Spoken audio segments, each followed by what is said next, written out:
I want to ask you something, and I want you to be honest with yourself for a second. What did you say to yourself this morning? Not out loud, I mean in your head. The second your feet hit the floor and before anybody else was even awake. Here's the uncomfortable truth I want to talk about today. Nobody is talking you out of your goals more than you are. Not your competition, not the market, not your boss. It's you. It's that voice that's in your own head. And most leaders have no idea it's even happening. Here's what I see all the time. I work with sales professionals, I work with leaders across this country, and I mean really talented people. And they'll sit across from me and tell me that everything that's standing in their way, their economy, their team, their timing, the territory, and the whole time the actual thing that's really holding them back is really quietly running in the background and they can't even hear it because it sounds exactly like their own voice. Am I speaking to you right now? Are you saying things like, I'm not good at this, I always mess up this part, I'm probably gonna lose this one, today's not gonna be a great day, people like me, we don't get these great opportunities? Listen, we've all got some kind of version of something that we're saying to ourselves, and sometimes we say it so often we don't even notice that we're saying it anymore. And this is the part that should bother you.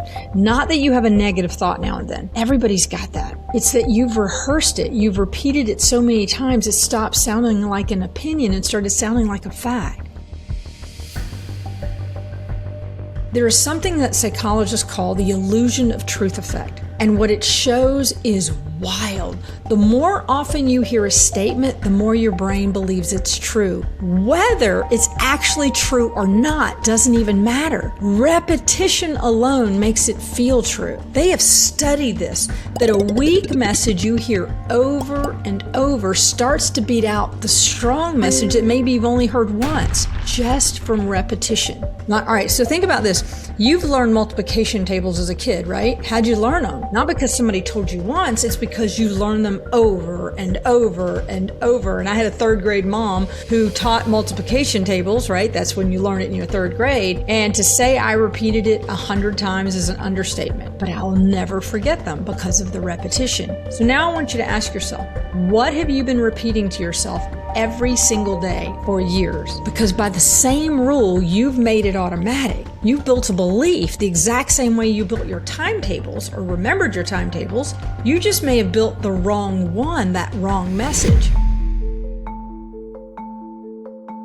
Now, I don't know if you've heard of the Japanese scientist Masaru Emoto, but years ago, he conducted a study that has literally stuck with me ever since I heard about it. Now, as a scientist, he wanted to discover what words would do to a human being, if you will. So he took a jar of rice, he cooked the rice, if you will, and he put it into 2 jars. Now, he took the same rice, he sealed it the same day, all right, put one jar in one end of the room and a jar in the other end of the room, and he had kids speak to this. These were elementary school kids. And for one jar, he wanted to be all positive. You're beautiful, you're loved, you're amazing, you're gorgeous. The other jar, he wanted them to talk to it the opposite. You're ugly, you're stupid, you're disgusting, all the terrible things. Now, they did this for 30 days where they talked to the jars. The results are remarkable. The jar that got the kind words, it was still fine. The other one turned dark, turned moldy. I have not been able to shake this, by the way, after listening to it, because we're pouring words into ourselves all day long, every single day. So what do you think is happening on the inside of our bodies when our words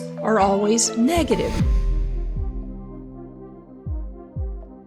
Listen, the rice experiment is fascinating. And the question that has not left me is, what words do I say to myself? What do my students, my leaders, my sales professionals say to themselves? Because when you start thinking about what you say, that talk, if it's negative, it can become harsh not only to you, but to your team. Because if your internal voice is negative, it tends to be negative to others. I'm impatient, I'm never satisfied, it's never good enough.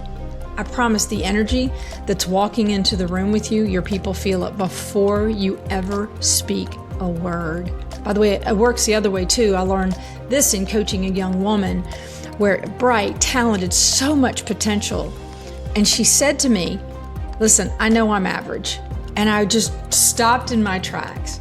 And I was like, it was almost like she was telling me what the weather was like. I go, you said you're average? I see extraordinary. And she looked at me like it was the first time anybody had ever said it. Listen, somebody told her she was average, and I don't know who it was, but she believed it. And they went out, and every day she had to prove herself that they were right. And her actions literally lined up with the words. And that is all that was happening. As leaders, we have to decide to shift. And the minute we shift, everything shifts with us. So what did we do? I built her a new plan, a new sentence to go with it. She transforms. She ends up leading a team, and nothing about her talent changed. The words changed first and everything else followed. So here's the shift I want you to make. Stop treating your self-talk like it's just the weather, like it's something happening to you that you don't control. You're choosing it. And every repetition, yes, that's a choice. And if repetition is going to build a belief, whether you like it or not, then you might as well build it one on purpose. So this is the same thing I had to learn in my own life. When everything was falling apart in my business, the sentence that came back to me again and again was 3 words. The 3 words that would shift everything, and the 3 words that'll shift it for you. I am responsible. See, not I'm to blame, I'm responsible, meaning I get to decide how I respond to this. And I said, until I believed it, because that is how belief gets built. That's the move, from a voice that just happens to you to a voice you're building on purpose. So let me leave you with this, and I want you to actually do it, not just nod at it, right? Today I want you to catch one sentence, and you keep saying it to yourself, just one, the one that shows up the most. I want you to write it down so you can actually see it on paper. And then I want you to ask yourself one question, one honest question. Is it lifting me up or is it holding me back? Because if it's holding you back, you don't need to keep saying it. Replace it. Pick another sentence that's going to serve you and start repeating that one again and again and again out loud every morning until it is automatic, just like your times tables. See, here's the bottom line. The words you repeat today are building the leader you become tomorrow. You're going to talk to yourself either way. Might as well be something worth becoming. Have an amazing day, everybody.